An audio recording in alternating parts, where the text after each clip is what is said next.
தங்கம் விலை குறைய வாய்ப்பே இல்லை, வாய்ப்பு இருக்கிறதா இல்லையா அப்படிங்கிற கேள்வி இன்னைக்கு எல்லார் மத்தியிலும் எழுந்திருக்கிறது. காரணம், தங்கம் விலை ராக்கெட் வேகத்தில் உயர்ந்துகிட்டே போகுது. தங்கம் விலை நாளுக்கு நாள் எகிரிக்கொண்டே வருது. இன்னும் 2 ஆண்டுகளுக்குள்ள ஒரு சவரன் தங்கம் விலை பார்த்தீங்கன்னா 1 லட்சம் ரூபாயை தாண்டிவிடும் அப்படின்லாம் நிபுணர்கள் சொல்லி அதிர வைக்கிறாங்க.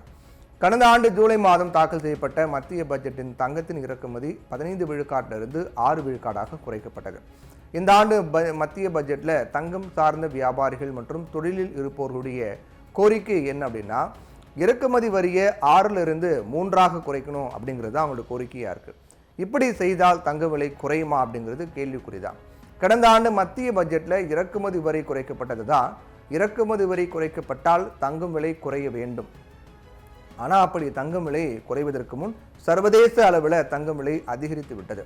அதனால் இறக்குமதி வரி குறைப்பின் பலன் இந்திய தங்கம் விலையில் பெரியதாக எதிரொலிக்கல. ஒரு நாள் தங்கம் விலை குறைஞ்சது, அதுக்கு பிறகு மீண்டும் ஏறிச்சு. கடந்த ஆகஸ்ட் மாதம் தங்கம் இறக்குமதி 136 மெட்ரிக் டன்னாகும், நவம்பர் மாதம் 117 மெட்ரிக் டன்னாகும் அதிகரித்தது. இதனால் இறக்குமதி வரி குறையும் போது தங்கம் இறக்குமதி அதிகரிக்கும். இந்தியாவின் மொத்த இறக்குமதியில் 21% தங்கம். இவ்வளவு தங்கமும் அமெரிக்க டாலரை பயன்படுத்தியே வாங்கப்படுகிறது. இதனால் அந்நிய செலாவணி கையிருப்பு குறைகிறது.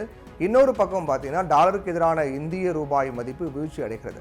மொத்தமாக பார்க்கும்போது தங்கம் இறக்குமதி வரி குறையும் போது தங்கம் விலை குறைவதற்கான வாய்ப்பு கிடையாது.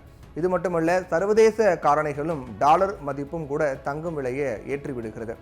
அமெரிக்க அதிபராக மீண்டும் டொனால்ட் ட்ரம்ப் பதவியேற்றக்கூடிய நிலையில் அவருடைய நடவடிக்கைகளால் சர்வதேச வணிகம் பாதிக்கப்படலாம் என்ற அச்சத்தில் பாதுகாப்பான முதலீடாக கருதி தங்கத்தில் முதலீடு அதிகரித்து வருது. ட்ரம்ப் வருகையொட்டி கடந்த சில வாரங்களாகவே சர்வதேச சந்தையில் டாலர் மதிப்பு அதிகரித்து வந்தது. ட்ரம்ப் வந்தால் பெருநிறுவனங்களுக்கான வரி குறைக்கப்படும் என்ற எதிர்பார்ப்பு காரணமாகவே டாலர் மதிப்பு அதிகரித்தது.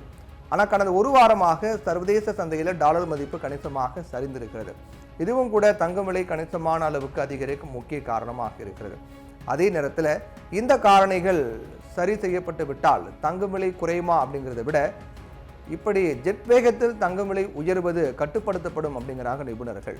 அதனால தான் நகை வியாபாரிகள் வட இந்தியாவில் அனுசரிக்கப்பட்ட அக்ஷய திருதியை, வசந்த பஞ்சமி போன்ற நாட்களை காட்டி இங்கு தங்க வர்த்தகம் சரிவதை நிமிர்த்த பார்க்குறாங்க. இதை எப்படியாவது இருக்கிற பணத்தை வைத்து அரை சவரானாவது நகை வாங்கட்டுமே அப்படிங்கிறதா அவங்களுடைய கணக்காக இருக்குது.